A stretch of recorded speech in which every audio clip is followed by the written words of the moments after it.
you're a New York Times reader, an NPR fan, a Daily Wire subscriber, or an avid consumer of all things Tucker Carlson, for several months now, there's been no avoiding the subject of Nick Fuentes.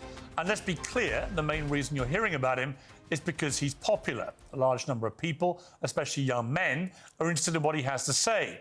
What that says about our society and our culture is the subject of ferocious debate. For many people, it's a grave indictment of an insidious immorality. For others, he's a product of a culture which has turned on its own and left many young people feeling listless and bitter. He's either a litmus test for right-wing hypocrisy on free speech or a walking, talking manifestation of where the lines should be drawn. And a frankly preposterous amount of airtime has been spent on debating everything from his ideology to his sexuality and whether anyone should actually talk to him at all. If I were writing a glossary entry on the Streisand effect, I wouldn't put a picture of her next to it.